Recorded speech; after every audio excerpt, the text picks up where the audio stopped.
exciting morning here on Global Television as we set to talk sports, and I came in laughing hard because of some little things that happened in the background. Good morning, and my name is Samuel Odi. Thank you for joining today's edition of Talk Sport as we are set to x-ray local scene, international scene of all sporting activities, and there's just a whole lot going on. Transfer windows open, T20 tournament ongoing in Rwanda,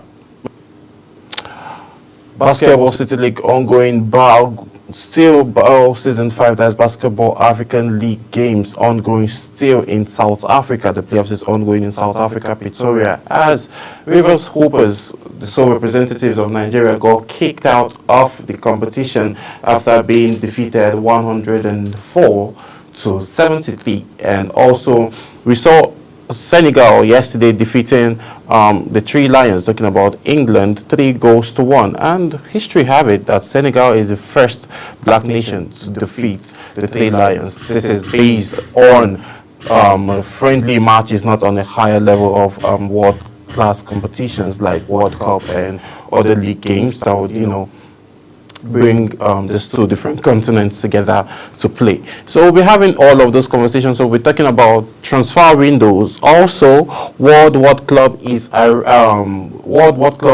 is around the corner, which will be kickstarting Sunday 13th of July. We'll be looking at all of those, having conversations around that. Like our teams are gearing up and fastly signing players that would help them win these prestigious trophies. We've seen a whole lot of teams making some signing, and also we've seen some teams completed signing and also went back and then the deal didn't really pull through. We're having all of those conversations today on Talk Sport, and that would happen immediately after this break. Do stay with us. We'll be right back.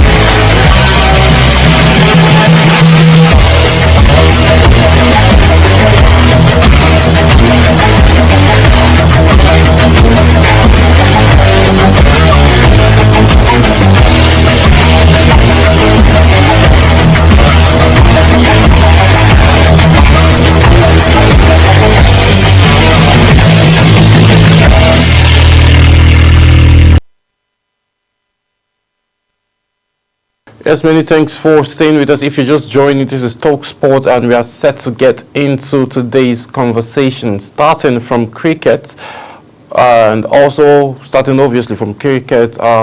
Nigeria faced Uganda test after Malawi win. Yes, the senior female cricket team, the female yellow and greens, will be up against Rwanda today in their final group game of the 2025 T20I tournament in Rwanda, as they hope to secure a semi-final spot. The female yellow greens moved up to the fourth on Tuesday following a comprehensive 46 run-in over Malawi at the Gangan International Cricket Stadium A. Needing a win to move into the semi-final spot, Nigerian battles post a challenging total of 107 runs for 10 wickets in 19.3 overs before their blowers satisfied Malawi's chase in the second innings. Malawi won the toss and elected to bowl first, sending the likes of Omoshun Ekun, who scored 19 runs from 21 balls, and Lilian Ude, who remained unbeaten with a crucial 21 runs off 16 balls and play of the match. Amol Sunkaide also chipped in with 16 runnings to give Nigeria the win that they got yesterday ahead of Malawi. That's in the quarterfinal to advance into the semi-finals, and they'll be facing another big challenge later today as they are set to take on the battle against Rwanda. Looking at it now, looking at the way the whole tournament, the T20I tournament started in Rwanda, the yellow and greens came off a bit slow, losing their first two games, which put their back against the wall, and then now they are bouncing back hard and very, very strong to see how they will be able to make it off and advance further in terms of this competition. So this is just exciting news for them, and we'll see how well they can go, and we are cheering and hoping they continue and make it all through to the final and advance in, you know, contending for the trophy. So we'll see how all of that pans out, and definitely bring you updates of the results of the game that will be played later between the yellow and greens. That's talking about Nigerian senior female cricket team and the Ugandans later today. So moving away from that, still let's talk track field, where no show for Nigerian athletes at Oslo Diamond League. There will be no Nigerian athlete present, wherein the sixth instruments of the 2025 Diamond League makes its scheduled stop in the city of Oslo, Norway, later tomorrow. The event, which will hold at the Brent Stadium in Oslo, will see a stellar lineup of track and field stars as they continue preparation ahead of the World Athletic Championship set to be held in Tokyo, Japan in the month of September. There will be as many as 9 Olympic champions from Paris 2024 who will compete in several disciplines in an evening of elite action.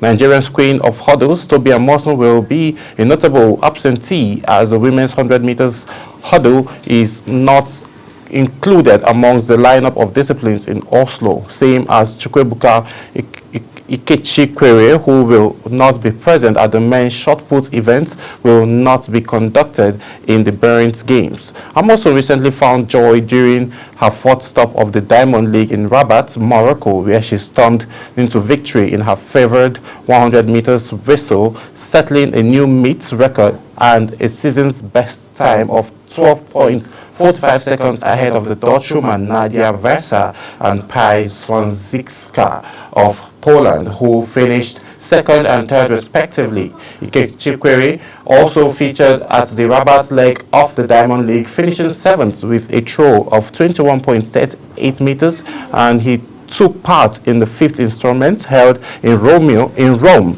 Italy last week, where he placed an eighth with a throw of 21.31 meters. As Oslo Diamond League draws close, American Rhea Benjamin, Norway's Karatin Warholm, and Brazil's Alison Duke Santos, who are currently Olympic medalists in the men's 400 meters hurdle event, will face off for the first time since the epic final of last year in a special 300 meters hurdle race at the Brent Games. According to events to look out for is the men's pole vault, where world record holder and reigning Olympic champion Ahmed Madono of Sweden will lead the stud cast, and then the trajectory continues like that as more athletes are landing or have actually arrived Oslo ahead of this competition. Now, no Nigerian will be represented at all. This is not just interesting, but we'll keep talking. Athletic Federation of Nigeria needs to step up, and they need to do more, so as Nigerians will be getting themselves prepared by going to all of these competitions ahead of the games in Tokyo come September. It's very crucial. You know, from there we get to see more preparations and records being broken by Nigerians, and more room to advance, and also get more experience when Olympics come in the next couple of years. Then they'll be able to do better and advance further if they don't get the desired result that they desire to get in all of these competitions. This is just more like a preamble. This is like a training process for them, and it's good for them to always, you know, feature in competitions like this. But Athletic Federation of Nigeria still have a question that they need to answer: why is no Nigerian going to be represented at Oslo tomorrow? That's a very big question that needs to be answered. So moving away from that, Nigeria are ready to host African Fencing Championship. This is coming from the decks of the NFF. The Nigerian Fencing Federation has affirmed its readiness to host the 23rd African Fencing Championship, set to take place in Lagos from the 25th to the 29th of June. Nigeria hosting Mark marks the fourth time the event will be held in sub-Saharan Africa, following the previous edition in Senegal in 2002 and in 2009, and also in Mali in 2019. Speaking at the media conference at the Lagos Fencing Club, President of Nigerian Fencing Federation, Adeyinka Samuel, expressed excitement and pride over the upcoming tournament. The tournament will take part at the Charterhouse Lagos, where venue which hosted Nigeria's first fencing World Cup last year. The Chief Operating Officer of Charterhouse Lagos, Angela Hanche, also expressed optimism about the event and the school's ongoing partnership with Lagos Fencing. So this is developing this fencing sport in Nigeria is beginning to develop, and this is also opening more room for investors to come in, and then this is also a room to create more awareness for fencing, for athletes that are looking into getting into fencing locally in Nigeria. This is an avenue for them to have more publicity and be more aware of what is happening. Now, on the other note, MPFL top scorer Anas Yusuf bags 3.6 million for 18 tallies. I was talking about him. The highest goal scorer got awarded 3.6 million naira for scoring 18 goals in the 2024-2025 MPFL season. West Africa's leading specialty chemicals and oil field solution company has honored Anas Yusuf of Nasarawa United with the prestigious Enosel Boot Award after emerging top scorer in the 2024-2025 Nigerian Premier League Football Premier League season with 18 goals. The award ceremony will take place later this weekend at the Rodson Bull Hotel, GRA Ikeja, Lagos, where Yusuf will be presented with a 3.6 million cash prize, calculated later at 200,000 per goal, a hallmark of NCL's Boot Award structure. Now, it is the 7th year the NCL Boot has become one of the most converted accolades in Nigerian football, shining a spotlight on the league's top strikers and reinforcing corporate support for the domestic talent. This is what we want to see more and more in the league. And with all of these happenings now, and all of this level of recognition and appreciation, I think players are going to do more. This was a conversation I was having yesterday with Coach Lawal Dadi, the grassroots of Gilali Basketball, where he says when players get appreciated like this, other players will also put in more work to also get appreciated, and all of this will make the game very, very competitive, and you'll be getting those results that you expect. Now, Anas Yusuf being the best highest goal scorer and arguably now the best striker in Nigerian Premier Football League with 18 goals, now it means that other strikers too in the league would want to do better and compete to also get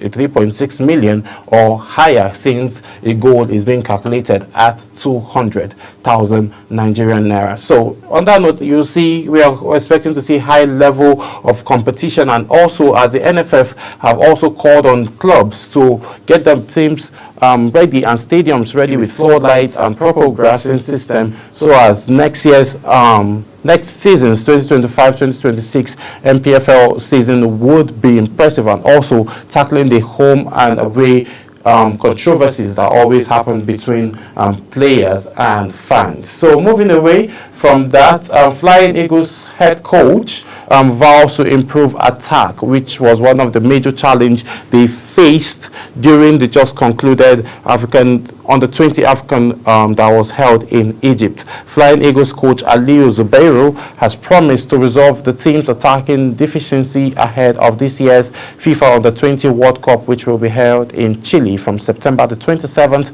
to October the 19th. Zubairu led the team to a third place finish at the 2025 Under 20 AFCON in Egypt, where they scored just 4 goals from open play.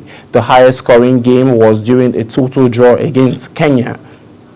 At the regroup briefing up, and also the Flying Eagles have been drawn in Group briefing up, and also the Flying Eagles have been drawn in Group F of the 2025 Under-20 World Cup alongside Colombia, Norway, and Saudi Arabia. Defensive-wise, they need to improve.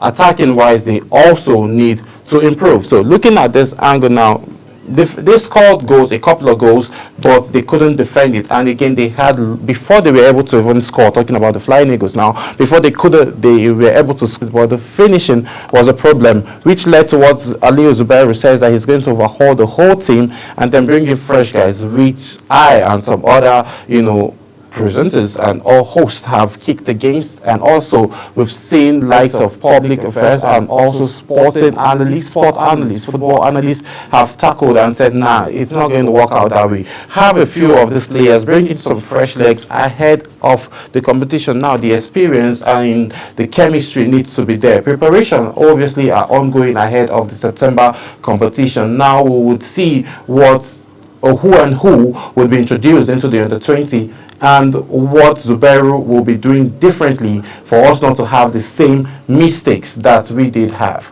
We'll be going on another quick break, and when we return back, we'll be having conversations around transfer, where Chelsea and Mike's pursuits back to current goalkeeper. I don't know what this is all about, but we'll find out immediately after this break. Stay with us.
Yes, many thanks for staying with us now. Chelsea and Mike Megan's pursuit back to current goalkeeper.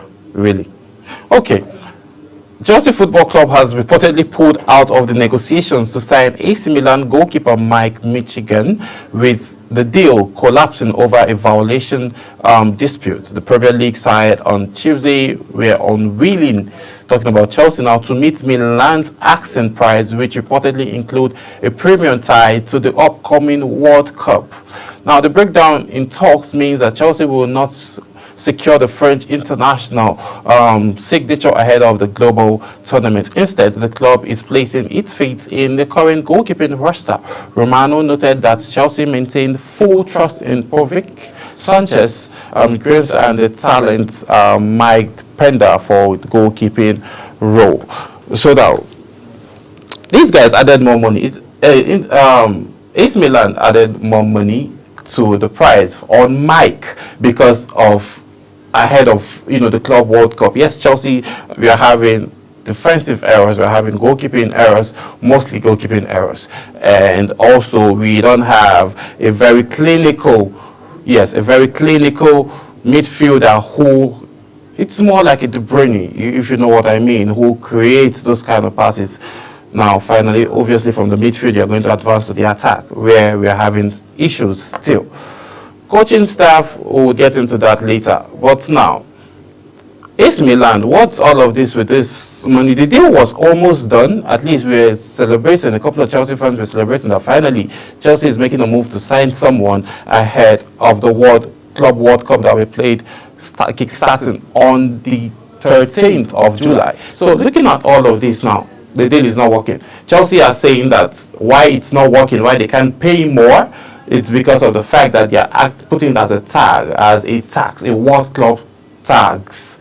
So looking at all of this now, the deal is not working, and then Mike is also going to, be at the goalkeeping post for AC Milan. So moving away from that, still talking transfer, Borussia Dortmund signs Jude Bellingham from Sunderland for 33 million euros. Borussia Dortmund has signed English midfielder Jude Bellingham from Sunderland until 2030, 5 years after bringing older brother Jude to the club.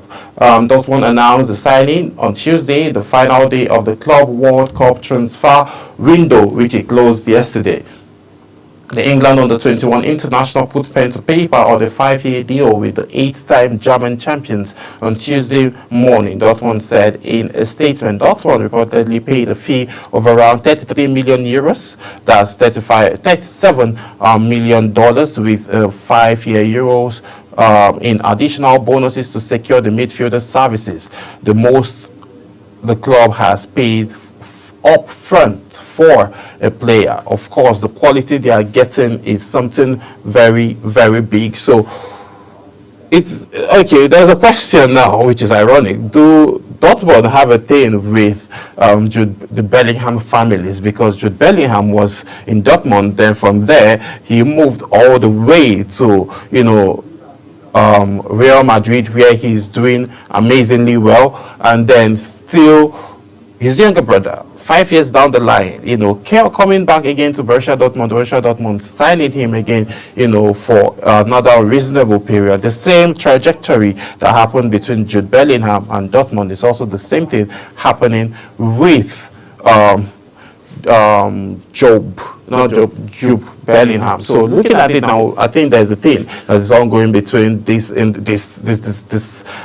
country and the team. So moving on and moving away from transfers totally, let's talk quickly about Senegal. Senegal becomes the first African country to beat England with 3-1 win, which is something very, very shocking from last night. A whole lot of persons didn't expect to see this scoreline, but Senegal played a very, very beautiful game of football. Senegal have become the first African country to beat England following their 3-1 win in the international friendly on Tuesday night. Before the game, the Three Lions had recorded a narrow 1 win over Andorra, and Thomas Tuchel had been